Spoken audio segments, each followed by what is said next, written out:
Good afternoon, everybody, and thank you for attending this UHI Archaeology Research Seminar.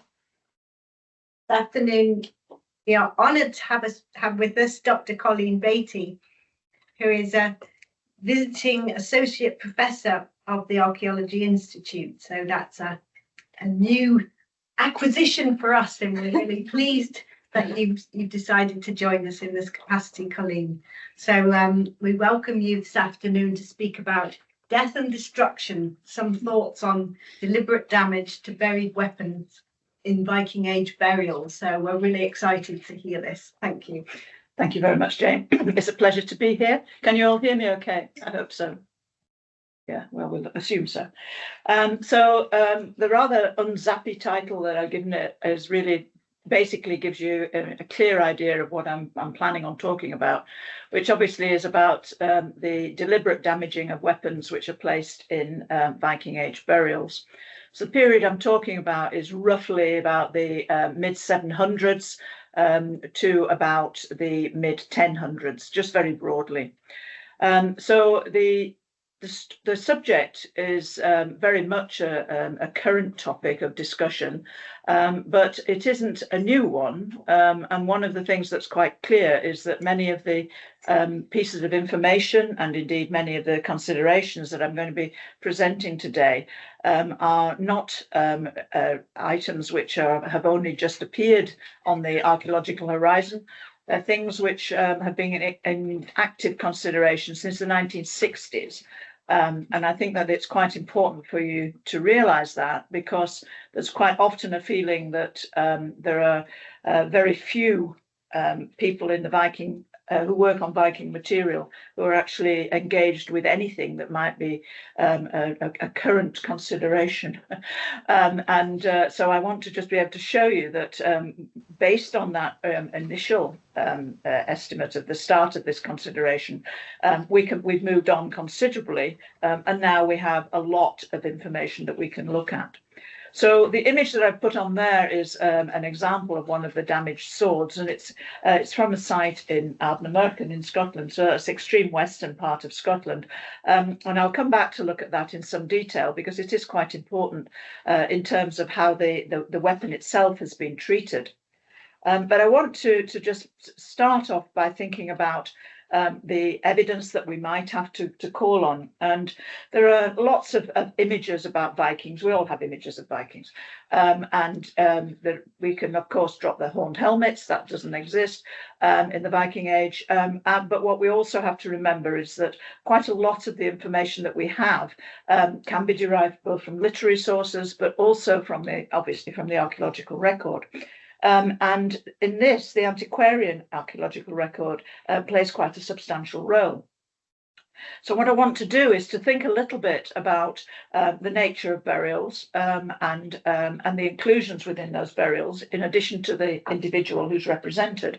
So it might be animals who've been placed in the ground, or it might be weapons, and it's the weapons, obviously, that I'm going to be focusing on. But one of the things that is quite clear is that it was the swords which were the prime example of where you can pick up most readily the damage that's been done. But I want to take you through just to look at some of this evidence which complements the swords, and then we'll move on to look at the weapons, not just swords, but shield bosses and spearheads as well. So this image is quite funny. I think it's obviously it's based on quite a number of elements of archaeological evidence, but it's a sort of a skit, if you like, on one of the sources that I'm going to start with, and that's this source about Ibn Fadlan, who was an emissary from Baghdad who was traveling in northern Russia in the area of the Volga.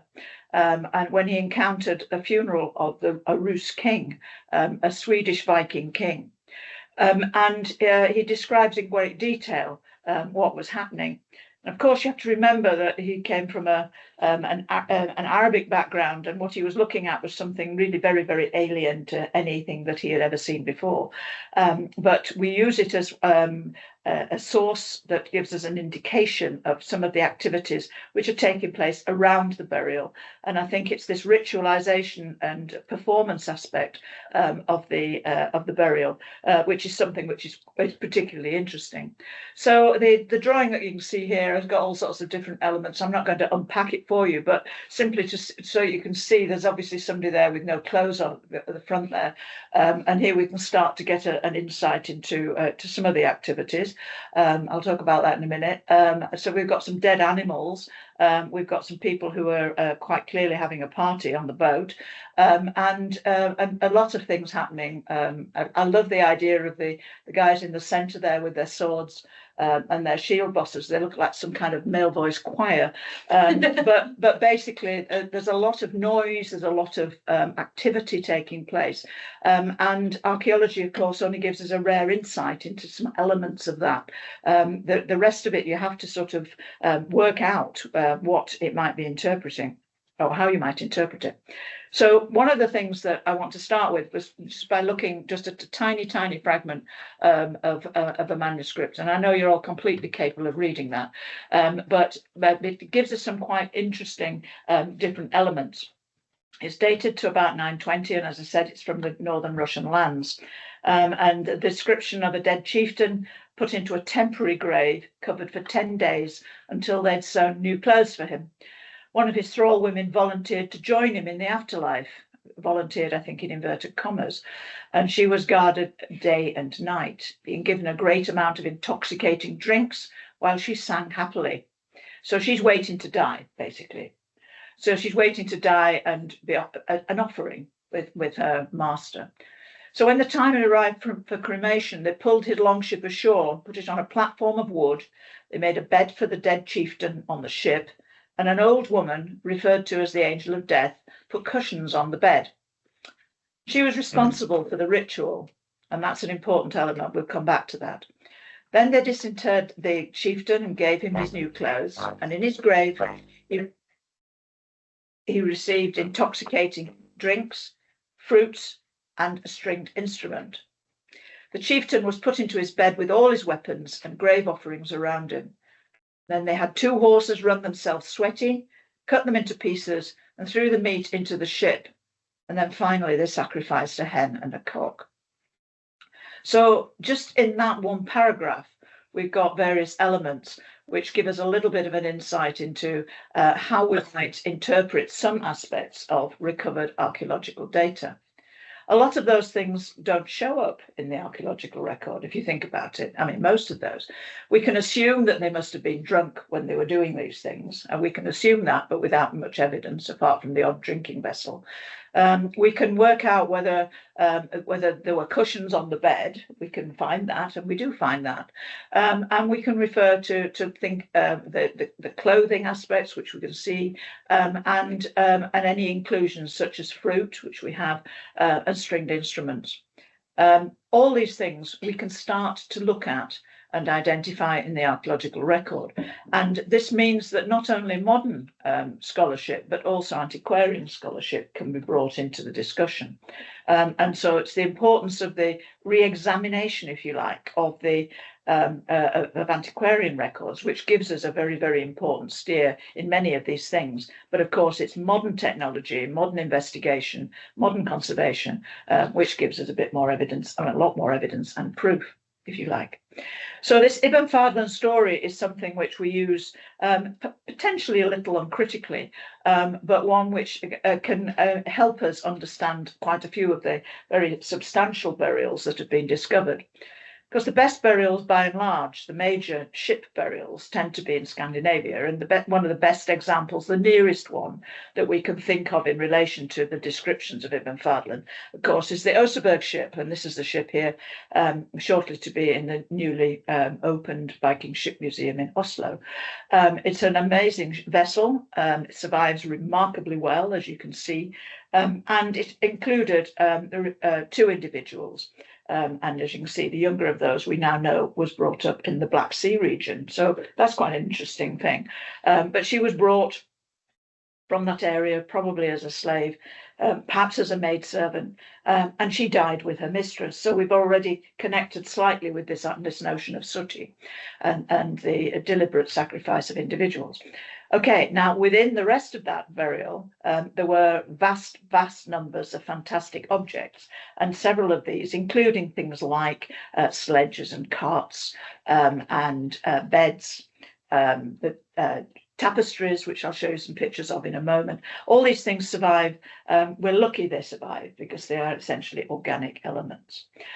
So we've got the Oseberg ship excavated, as you see, 1904, and which was remarkably complete. So this is an image showing it, the ship being carried through Christiania, or Oslo as it was to become, really a great symbol of the days when the Vikings and when Norway was ruling the world, if you like. Or the known world for the Vikings. And I think I put this on because I think the preservation here is something which is critical for our understanding. Many of us have excavated graves. We often find things which are very, very fragmentary. There might be shadows only in the ground. There may be the odd bit of an iron rivet or something, and we have to extrapolate from that. But here we can see something which is really very, very clearly complete, or as near as complete as we would expect. So within that, apart from the two individuals, so the queen potentially, or and the slave, we've got a whole range of different grave goods. So we've got a bedpost. There are a set of those that you can see on the left-hand side there. We've got textiles, which show the journey into the afterlife, and we've got carts and so on. There are many, many other things. But I think the highlight for me, actually, ironically, is that there is a bucket, and in that bucket there are the remains of apples. And I think that is just an amazing recovery. And, in most other contexts, the only things that we would actually be discovering would perhaps be a few bindings from something which we could reconstruct as a bucket, but that'll be it. So I think that starts to bring this to life. And I think that those elements start to explain a little bit, or do explain a little bit, why we do feel quite reasonably confident that the imagery which is described by Ibn Fadlan on the Rus burial is something which we can pick up archaeologically. Some of it is. There are a number of graves which have got animals within them. And this I think this is not one. I think it's got hawks in this burial, birds only, but there are others which have got horses. So this is, if you like, what we would aspire to if we had an ideal archaeological record and an ideal match with a written record, which after all has been written by somebody who didn't really understand what he was looking at. And of course, the crucial difference is that here we're looking at an inhumation, a burial, whereas, of course, Ibn Fadlan is describing a cremation. Big difference, very big difference. So we're looking then at good preservation, and from that we can start to extrapolate what we're looking at when we start to think about things which are much more poorly preserved. Now, the role of the angel of death in the Ibn Fadlan story is quite crucial. I mean, she's a respected woman in society. She's probably older in age. She wields quite a lot of power. The term that's used is a seither, or almost a sorceress or a witch. It has those kind of implications, but I don't think we need necessarily get too tied up with that. But one of the things that Neil Price, who's done a lot of work on this performative aspect of the burials, is that we can start to see in some graves, we start to see these long sort of wand-like features, which may well have been staves, marking out status, marking out her role as a witch, in inverted commas. I think we'll use that term there. It's probably not the right word to use, but special status is something that we can see. And the status we can match by looking at something like the grave from the pagan lady of Peel. So this is Peel in the Isle of Man, and she herself is not very well preserved. But the one thing that you can see is on the lower side of the human skeleton there, you can, I hope, see a long black thing which looks like a sword. Now, there's a lot of discussion about whether these are magic staves or whether they are weaving swords. I think in this case we would go with the stave as being something significant. And she was buried with a whole range of other grave goods. I mean, she was clearly quite, her family clearly being quite well travelled, large numbers of beads and so on. So this is more what you would expect to find. And you can only understand it in the context of what is seldom found, if you follow that. So Pagan Lady Appeal is a good example. Isle of Man also, we've got a very unusual example of what we would think of as sooty, the rite of the killing of a maidservant in this case. The back of this girl's skull was cleaved off, as you can see here. I'm sorry, it's not a very good picture, but it's taken from the 1966 monograph of Bersu and Wilson. And Bersu, Gerhard Bersu was a German archaeologist who was interned in the Isle of Man during the Second World War. And he was very rigorous in his excavations and his recording. And he was the one who said, as early as, well, before the 60s, he was thinking this, that what we're looking at is a lot of evidence for activity, which is ritual activity. And obviously something like this, and the weapons that I'm going to show you, these indicate this kind of activity that we might see around the burial. I mentioned that there were animals sometimes buried in as well, and Ibn Fadlan refers to the running of horses. This is a reconstruction of the grave at Killorren Bay in Colonsay, and here you can see a horse at the top there. Sometimes you have dogs. We've got dogs, lap dogs, which are buried also, and of course birds I mentioned as well. So what we're looking at is a sort of a bringing together of aspects of daily life, perhaps, if you like, or life of the deceased individual, elements which define him in his next life, and the means to go into a next life. And this is the context that we can start to think of in terms of how that happens, how that translation happens, and how the graves, how the bodies are accompanied by items which, for whatever reason, are being put out of service. And that's something we'll come on to in a moment. Now, the role of the sword in the Viking story is, of course, really rather crucial. Everybody has an image of a Viking warrior, and they would always have a sword with them. The swords were particularly prized. They were heirloom objects quite often, which sometimes makes it quite difficult to date a grave and the deposits within it. But here you've got the image here of the forging of Sigurd's sword. You can see the sword handle on the right-hand side there. And this sword was to become really quite magical in its own way, because it was used to kill Fafnir, the world serpent, and roasting of his heart. And as you can see on the second image there in this wood carving, on the spit, which I hope you can just about make out, the spit has got chunks of flesh on it, and this is the heart of the world serpent. Sigurd touches this, don't know why, wants to see if it's cooked or something, burns his thumb, sucks his thumb, and as he does that, then is given the power to understand what the birds are saying in the trees. And basically there's an enormous story around that. But the point is that crucial to all this story is the sword, and it's the symbolism of the sword, enabled with the power of the sword being able to overcome all things, basically. So these wonderful wooden carvings that you can see are often on stave church portals. These are from Hulestad in Norway. Now, in terms of the swords themselves, you need to think a little bit about the title that I gave, which was the destruction of swords. And you need to think, well, how can they be destroyed? I mean, how would you go about destroying it? Well, if you look at the images here, you can see on the left-hand side traces of this very distinctive pattern welding. These are very well made. They're complicated features of the blades. Sometimes they're made by individual bladesmiths, such as the inscription that you can see on the left-hand side there. And there are a number of these swords with Ulfbert inscriptions, as it's called. So Ulfbert probably was one of the sword makers. originally. They are made over a 200-year period, so unless he had some magical powers himself, he's not making all of them. But nevertheless, Ulfber is a very distinctive name that we can see in the records of the Viking Age swords.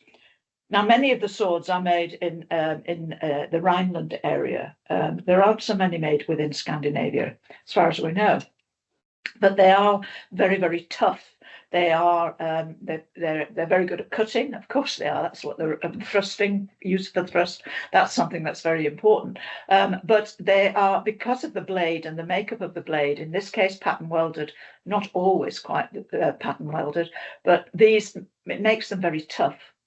It makes them sufficiently pliable to be usable, but they are not sufficiently pliable to be torn into bits. And it's a real effort to be able to move from this stage where you've got quite good evidence surviving from graves mostly to ones which didn't survive quite so well.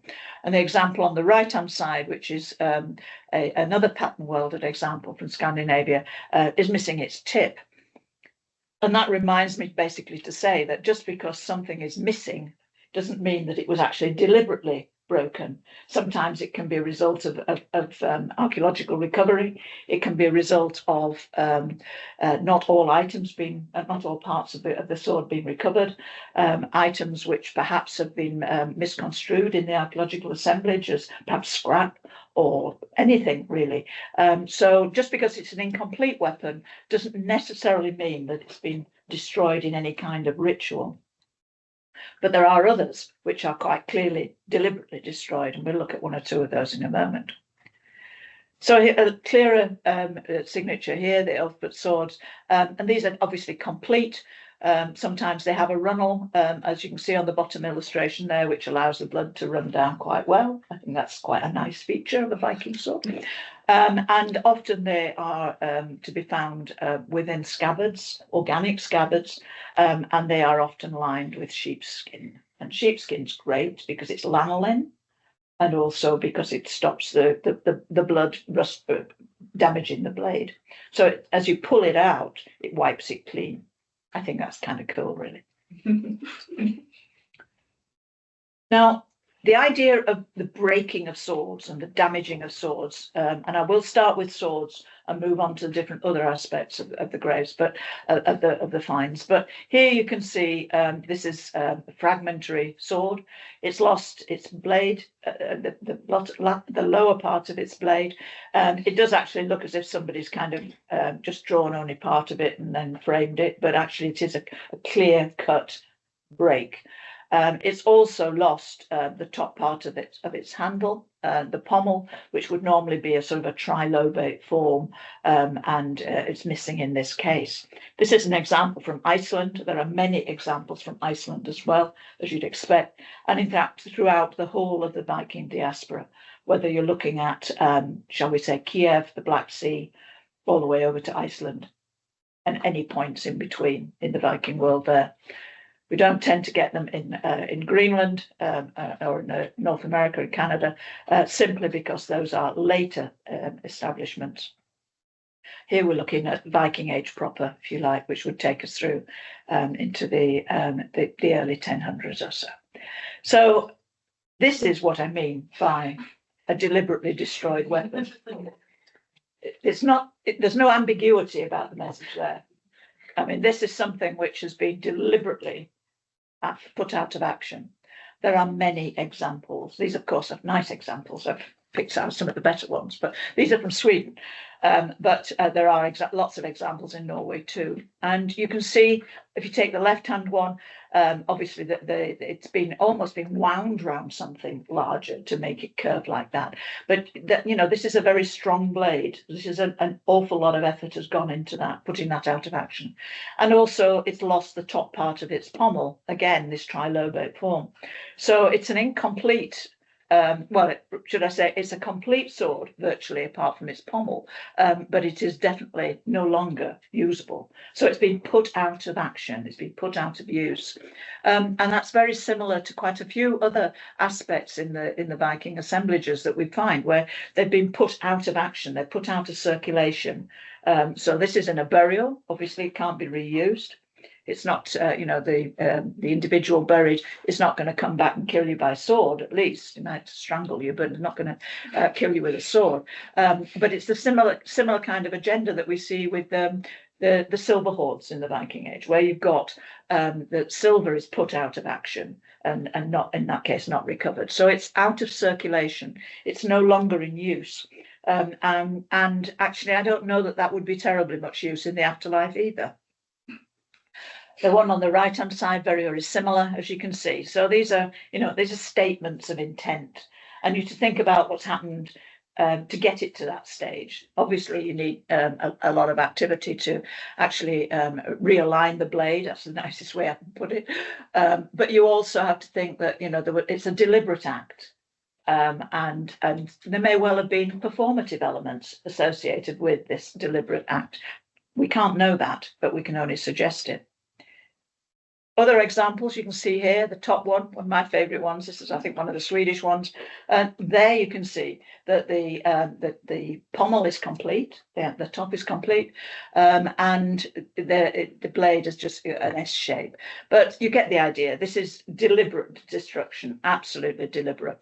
And the swords are the most obvious examples where we can start to see this putting out of action, this deliberate destruction, which means that the grave, there's no point in raiding the grave to get the sword. There's no point. There might be other riches in the grave, but the sword is not going to be one that's going to be much help to you. Now, this is an example, and again, you can see the curved sword here. This is from Ireland, from one of the examples I'm just going to show from Ireland, just to show you that, obviously, this is a kind of a universal situation in the diaspora. There are two damaged graves, two damaged swords here. One is the first one on the top left, as it's positioned there, lost its tip. That could have been an accidental damage. Doesn't have to have been deliberate, but there's no question about the bent sword there.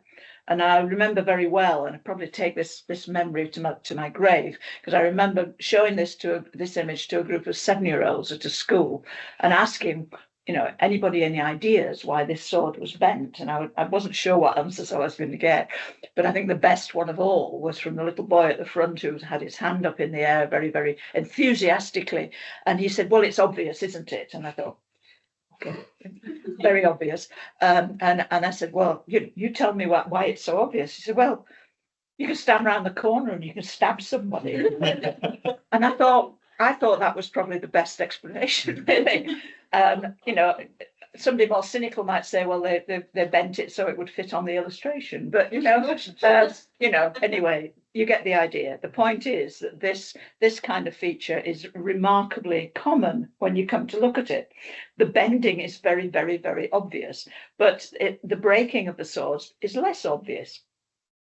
Now, this is a relatively new find from a Viking longfort site in southern Ireland, a place called Woodstown, just outside Waterford, and you can see there that the sword has been broken into 3.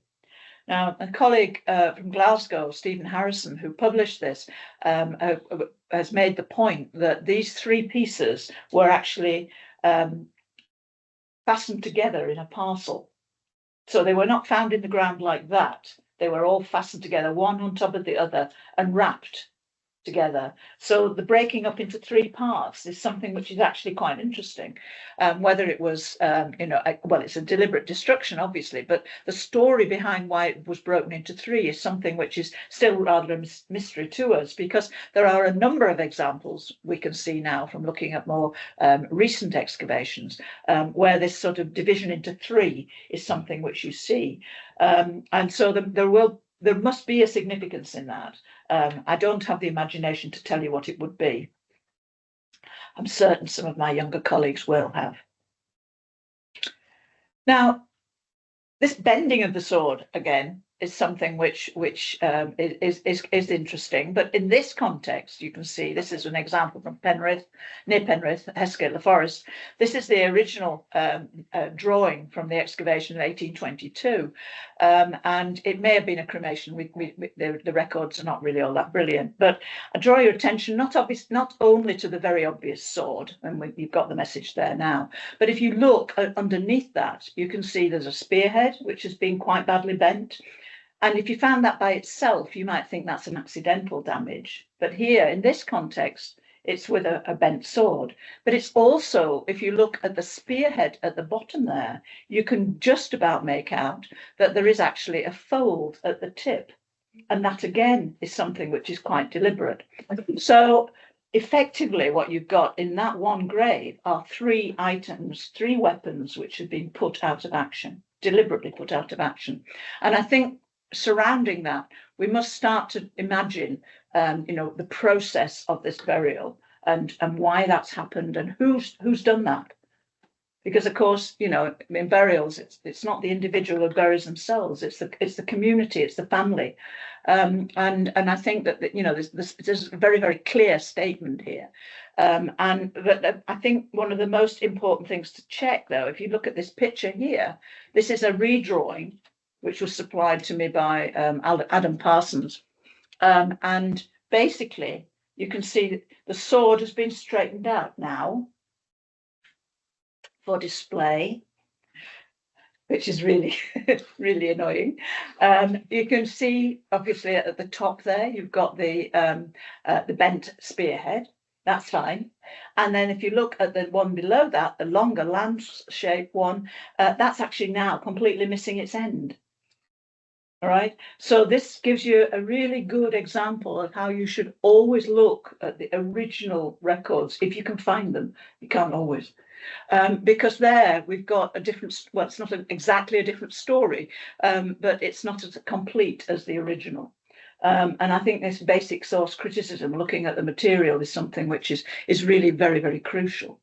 So that's an interesting example, and one which I think makes the point quite clearly. Now, I want to just now move on to look at some of the Scottish examples, and the work for this paper was undertaken originally about 10 years ago for a paper which was presented in Iceland, and then it sank without trace. But it's now going to be published before Christmas, after Christmas, but it's been updated, obviously. In 10 years, there's a lot of things happened.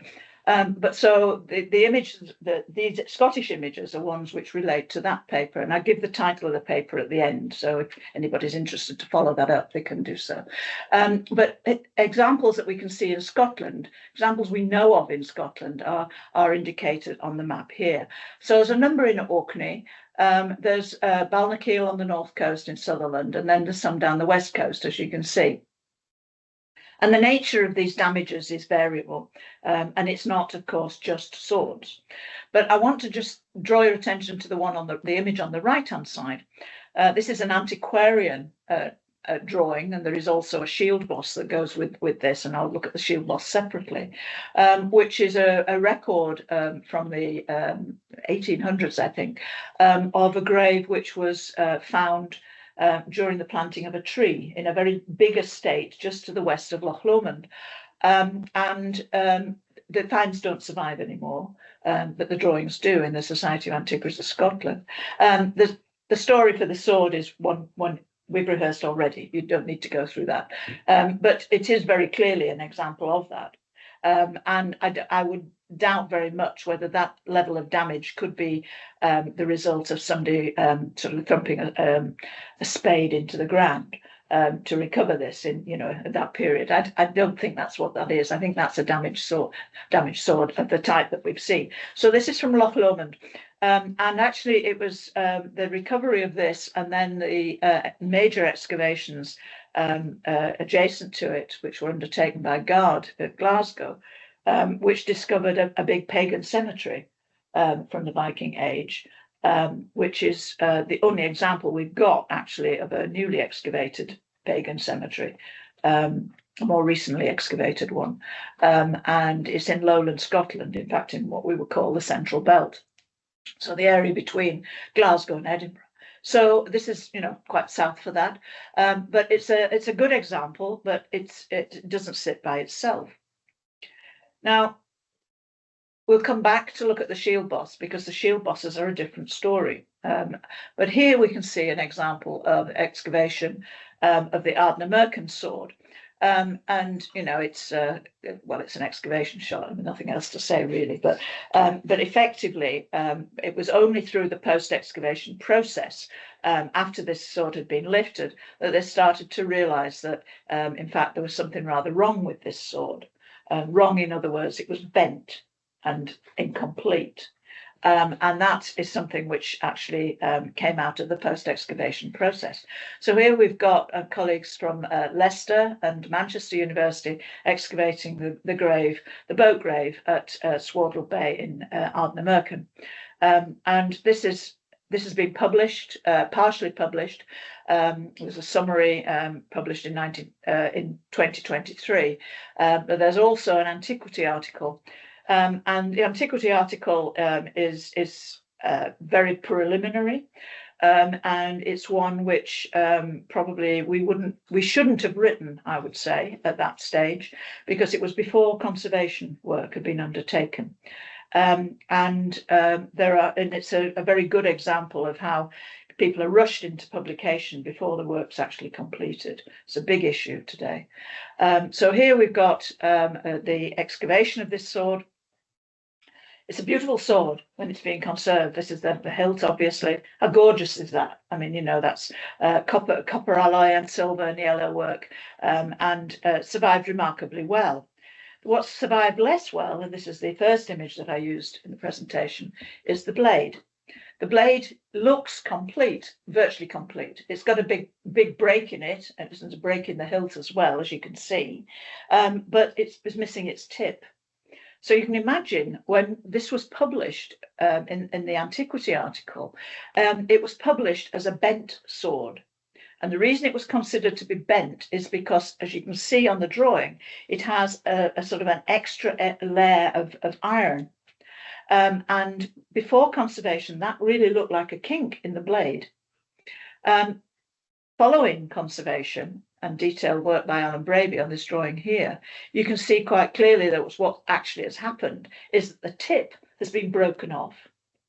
Tip on the left-hand side has been broken off, and it's been repositioned partially up the side of the sword. So that's what we're looking at in section. And I appreciate it's not that readily intelligible, but so it's a separate part of the sword, and it's been positioned parallel to the blade.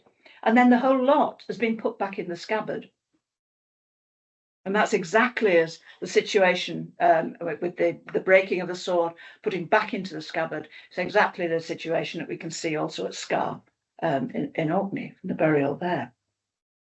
So the playing around with these weapons is something which is really quite common. We can now identify it a number of times. And there are very, very few modern excavations, and by modern I mean the last 20 years. I know it's not really modern, but relatively speaking, that within this period, that where swords have been examined, virtually all of them have got some degree of deliberate damage to them. So swords are the most obvious thing.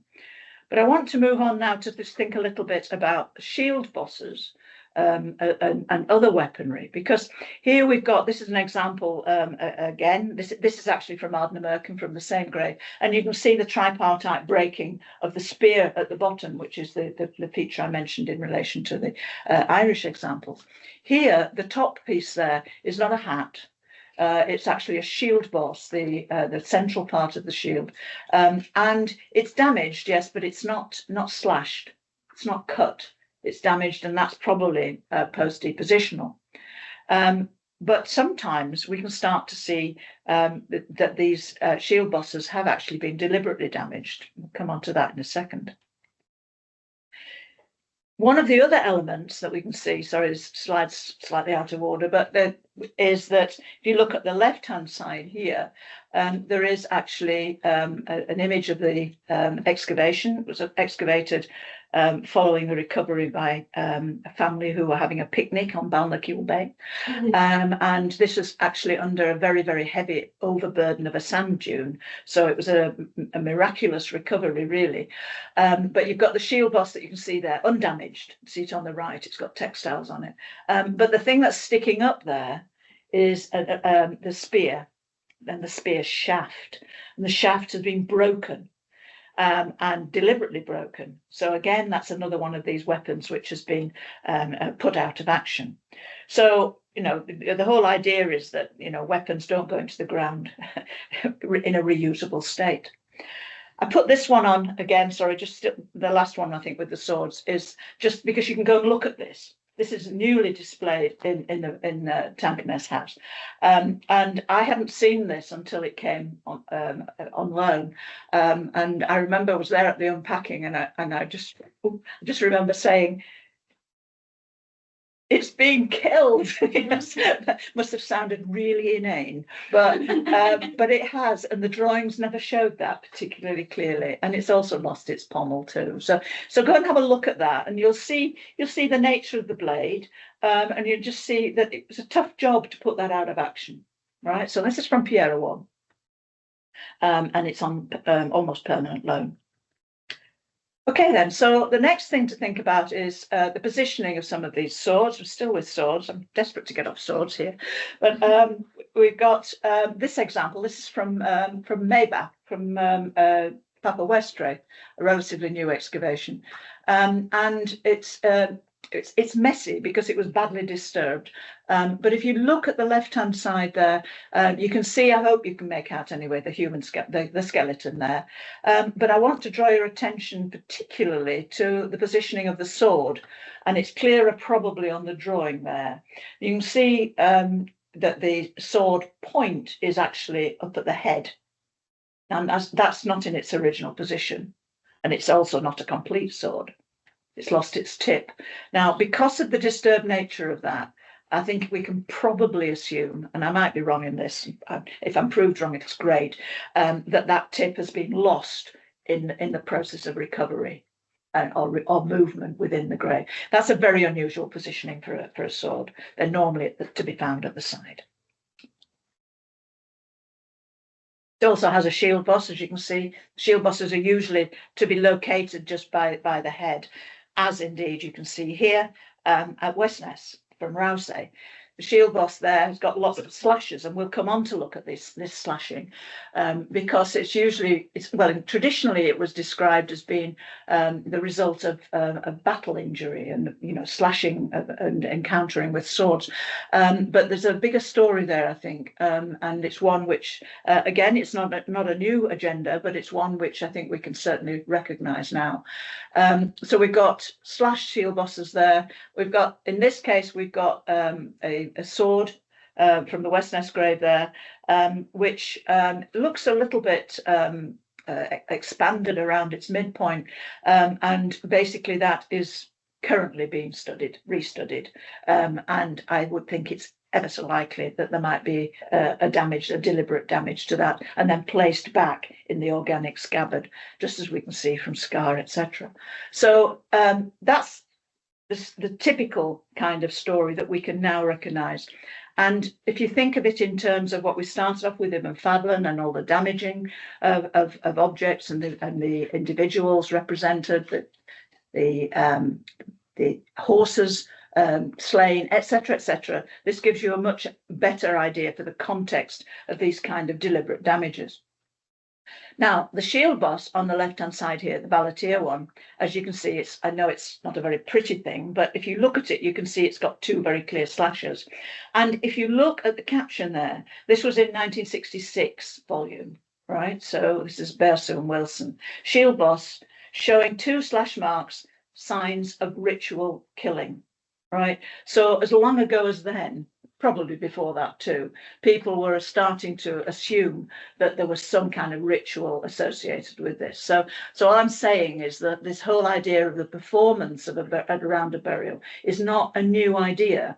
It's getting a lot of traction today, but it's based on thoughts which have been around for 50 years, 60 years. So the deliberate slashing here, we can see matched at a number of different examples. The shield boss on the right-hand side is the one from the bent sword in Loch Lomond. And there are other examples. I showed you the Westness one just now.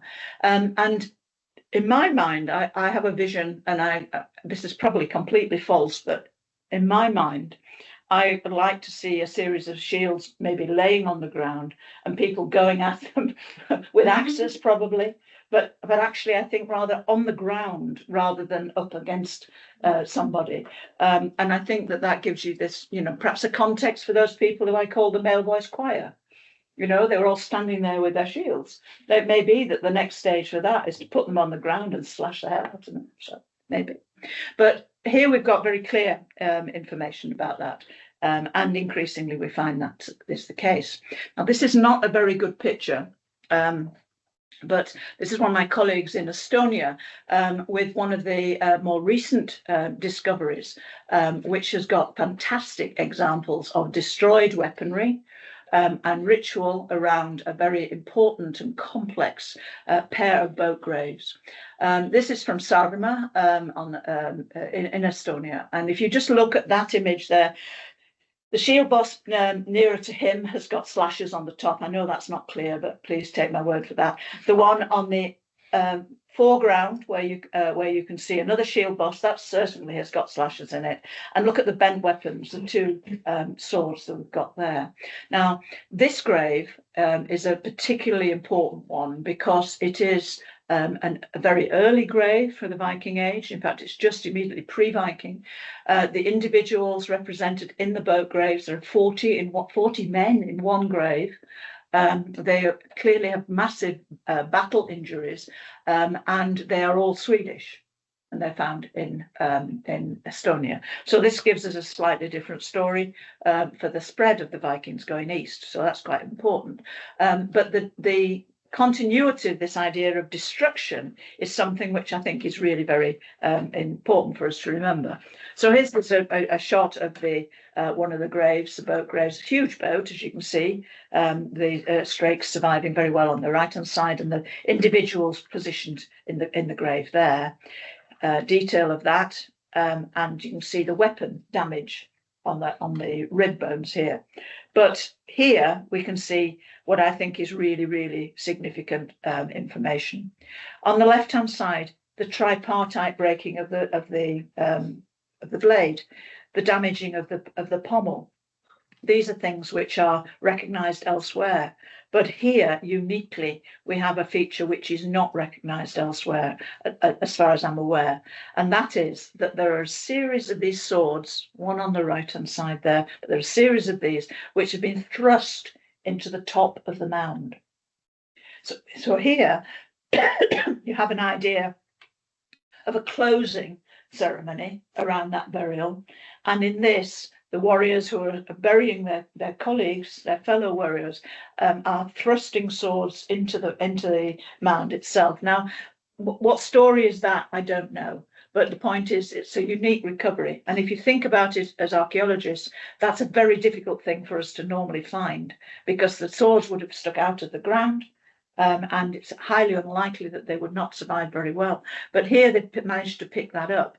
And it's a reminder about the fact that you have to think in terms of the sequence within the burials of what activity is taking place.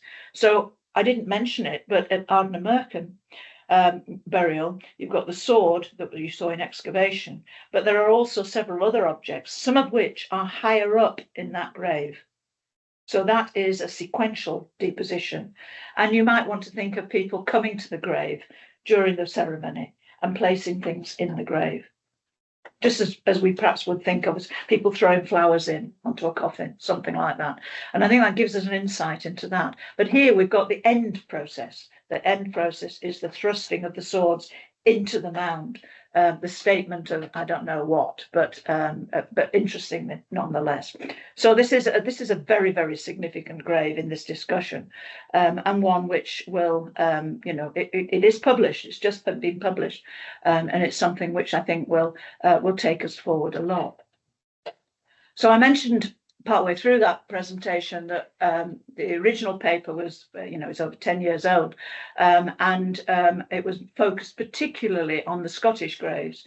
I've amplified it a bit here because I think you can't just see them in their isolation. And the reason I was asked to just stick with the Scottish graves or to do the Scottish graves is because the whole of the volume includes the rest of Scandinavia and Iceland. And they wanted a different perspective by looking at the Scottish thing. So that's why that's in there. So I will just leave you with that. And I'm sure that there are comments. I'm sure your imaginations are much more active than mine. But I tried to present you the information, the data, and then you can start to think a little bit about what that means, because that's the bottom line. How these objects have been treated and the respect for the dead here, the processes of burial, and just to people that activity. So it's not just slotting somebody in the ground, it's the party around it. Okay, so I'll leave you with that. Thank you very much for listening.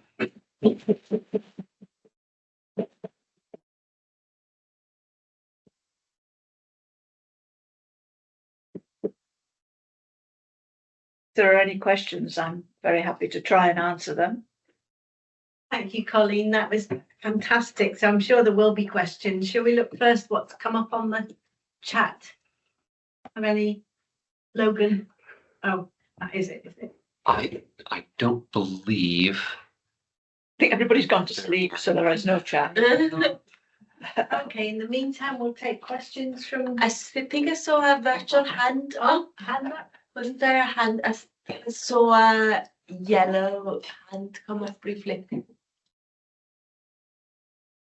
No? If you could indicate if you want to ask a question, I would be happy to try and answer it. There we go. There's one there. That's fine. Oh. Yes, thank you. Yes, the check's in the post, Paul. Thank you. Yes, Doctor. Thank you. On the laptop. And it's over here on the laptop. Yep. Yes. Stephanie speaking. Stop sharing. There it is. No, I am now. Can you hear me? Yes. Oh, great. Thank you. Very interesting talk. With regard to what's happening at grave sites, for me, it seems that there are sort of two sorts of directions you could go. One is honoring and respecting and perhaps missing the dead, and I'd file that all under sort of respect or honor. And the other side would be fear and prevention. I'm thinking of cultures where they're quite elaborate funerary rituals, and it's largely about preventing the unhappy dead from causing havoc after death. I wonder if there's any evidence, either documentary or archaeological, of which direction these rituals might be going in the Viking case. Well, I think the answer to that is, it's a good question, very good question, thank you. I think the answer to that must lie in the literary sources, because I think there's sort of the undead and the ghosts of the past and so on. I think archaeologically that's something which is speculative, highly speculative. But yes, I mean, either of those options, as you described them, preventative or ritual, respect, are options. I think one of the other thing is that there are a number of things which may well impact on how we view this, because if you've got a cremated burial, and there are some burials. It's not a right by choice in the Viking Age, certain periods anyway. But the idea of cremation, which might well require the breaking up of weapons to actually fit on the pyre, is something which is a different agenda, which I haven't really touched on. But I do think that you can think in terms of the weapons representing the power of the individual, which is being diminished by the destruction of the object. So you could think of it either way. I mean, I've taken the respect side of it, but you could equally go with the prevention of people coming back to haunt you and destroy you. Okay, Simon next, and then Jerry on the chat. So Simon, speak for us. Yeah, this is very similar to the sort of Bronze Age stuff that Richard Bradley has talked about for many years, mainly associated with the Bronze Age, although he does note that it goes well into the Iron Age and even the early Middle Ages. He linked it with, he had a sort of a processual explanation for the destruction of bronze wealth at a time when bronze was becoming more prolifically available and maintaining the value of the material as a rare good. Is this something that we see potentially with iron as well? That iron is becoming more widely available and maybe starting to be devalued as an exotic material, a high status material, and therefore they're taking this material out of circulation in some way? No, I don't think there's a shortage of iron. Iron's not the issue, but I think the sword, the making into a sword, the sword is the object, is the thing. Yeah. Sort of inflation in the sense that there's too many swords available and it's devaluing the value of the remaining swords, sort of thing, a little bit, something like that. No, I don't think I would go with that. Okay. To be honest, because I don't think there's necessarily a lack of swords, but I think there is a movement throughout the Viking Age for they don't need to keep using swords. I mean, it's a change of lifestyle, which is to be represented in the expansion of settlement and farming. You know, it's the adage, swords into plowshares scenario. And so I think that, it's putting them out of use, but perhaps they're no longer used or necessarily used. They are heirloom pieces. We know that for sure. But one of the things that I think is significant is that we can start to see that there are a number of these swords which are initially they're traded quite widely. And we think that in the trade with the East, that the Viking sword was something which was very much respected and highly respected and of great use. The interesting thing is that I think as time progresses, excuse me, as I said, the swords are not necessarily as powerful, if you like, as required. I think that one of the things that is quite notable is that there are a number of examples where a sword is handed down through generations and then it's put out of action. And I think that tells us that no longer does it need to be handed down. And I as a non-processional archaeologist would say quite clearly, well, that's a very straightforward economic and social response, that there's no need to keep a sword within the family as an heirloom. You can just get rid of it. The story is different for that last grave I showed for Salma, which is a slightly earlier example, and I think that there's a different agenda there, and one which I think is quite difficult to get your head around, except in a violent context. And that eastern route is one of the things which is very strongly predicated on trade, but the ultimate expansion of the Viking eastwards is entirely predicated on the exchange of sword power for silver as you go down into the Black Sea area. So I think that there are other agendas. I have had a few discussions about this with Richard, and I think that we're not on the same page. That's the only thing I can say. I mean, It doesn't mean one's right and one's wrong. We're talking different periods. And I think there'll be different motives at play. But it's a good question. Thanks, Simon. Thank you. Logan, can you just scroll back up in the chat? Was Jerry I don't know if I could scroll on this, but I have the question here. Jerry. Gary asks if Jerry. if Jerry Bigelow. it is, yeah. Hello, Jerry. Asks if non-weapon or non-warrior grave goods were ever deliberately damaged. Yes, there are some deliberate damages. I mean, one of them, there is a brooch which was recovered from Shetland, from one of the from the boat grave on Fetler, which shows very clearly that it has the upper surface has been quite badly defaced. It's lost its secondary bosses, and I think that is a deliberate defacing of an object. I haven't touched on some of the other aspects. There aren't many non-weapons which are defaced in burials, but I think that I'm underestimating that. I suspect there will be more. We do get, in terms of the oval brooches, we do get those which are damaged, but then they're repaired before they're buried. So that's not the same agenda at all. So I think, I think that's an interesting topic, and I think it's one which would actually definitely repay further work. He also asks if it's possible to bend a pattern welded sword without first detempering it with burning or heating it. I haven't done that, so I don't know. I would suspect if it was possible, they would do it because they knew about it.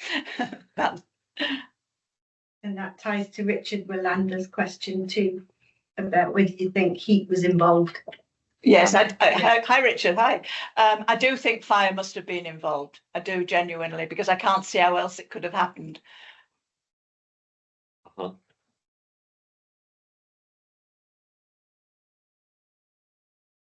Martin? Colleen, that was really interesting and really kind of exciting stuff. I think I'm right in saying that a couple of times you drew attention to the fact that swords might be whole or broken and fragments retained in the scabbard, but quite often the pommels were removed. Yes. I was wondering if there's merit in looking at the instances of single pommels across whatever types of context they're found, to try and sort of think about whether or not what we're looking at is the removal of parts that then circulate in a different way long after the biography of the original sword, and whether that's sort of setting up these kinds of enchainments that people like John Chapman have talked about in very different region and period. Are other instances of single pommels? Yes, there are. There are instances of that.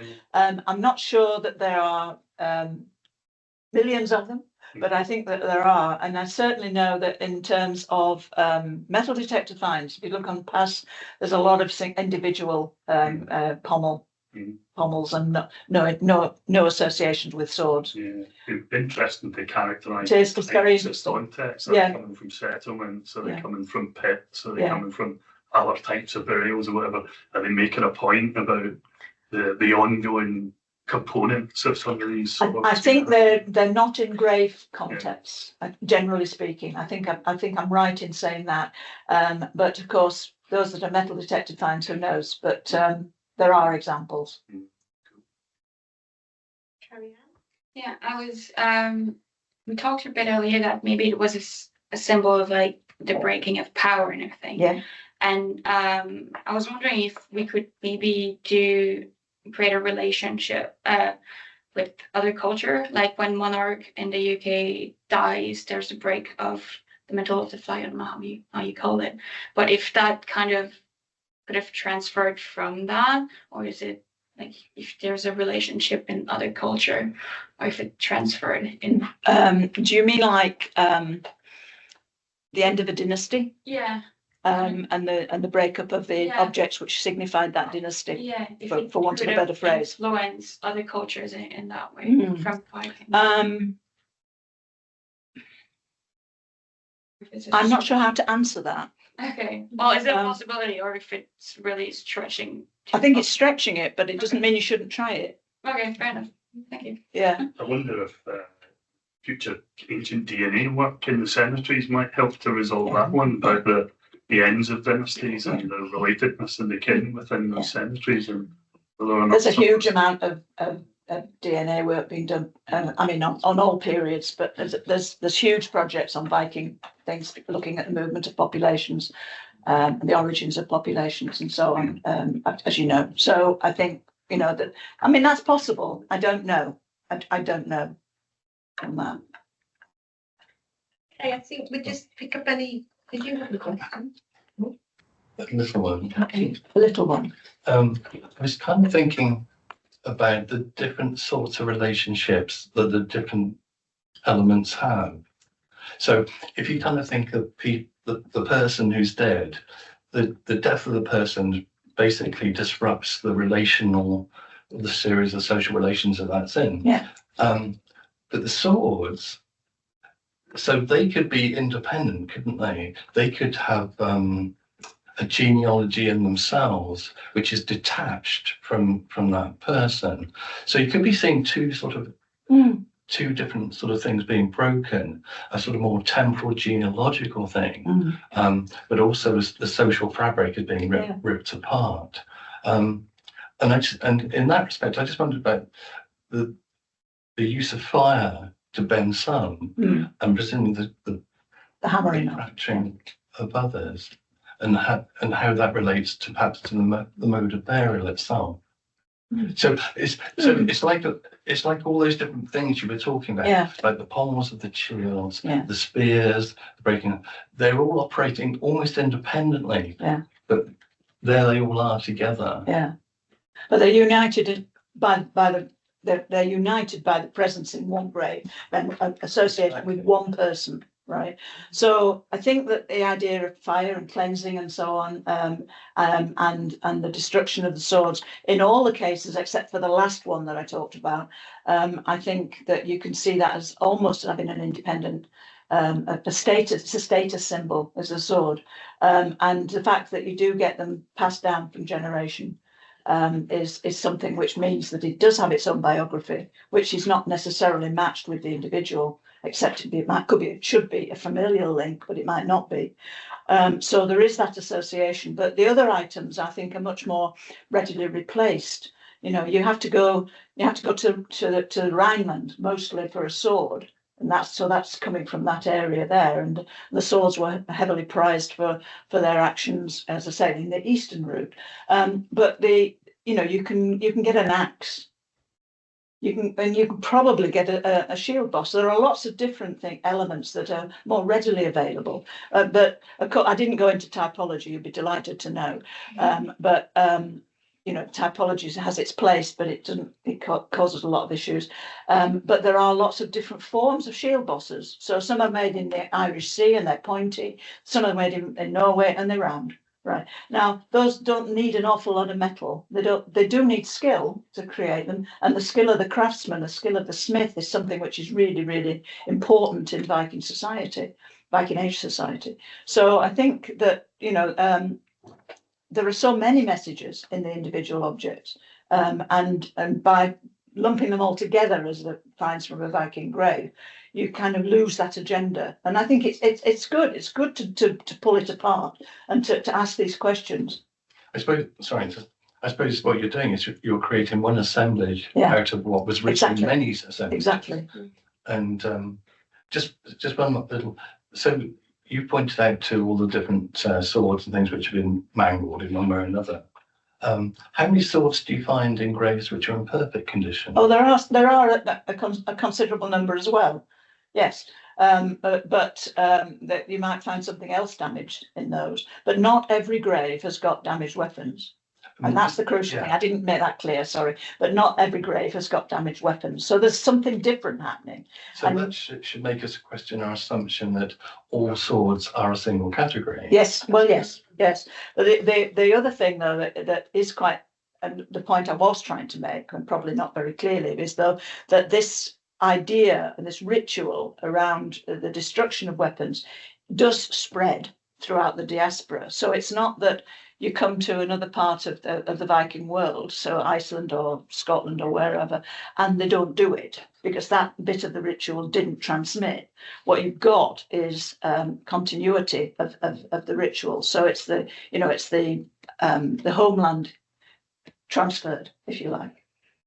Which is something we would see in Polynesia, for instance. I think that's right. We're going well over time. It's really, really exciting. Can we just pick up the last few Yep. points of it? Faith Bonner has offered to have a go killing shield bosses with a long axe. Well done. Let me know how that goes. Where eye protection. And she asks if it's a purely pagan practice or if there are Christian burials that have killed weapons or. No, right, okay. No, I mean Christian burials, and this is going to be a very vague and generalized statement, but Christian burials generally do not tend to have a lot of grave goods. I'm not saying they have no grave goods, but they don't tend to have a lot of grave goods. And I would be very, very surprised if I ever found something which was supposed to be a Christian burial in all senses, but with a sword in it, bent or otherwise. We wouldn't define it as Christian. So yes, if that answers that question, it probably makes it more complicated.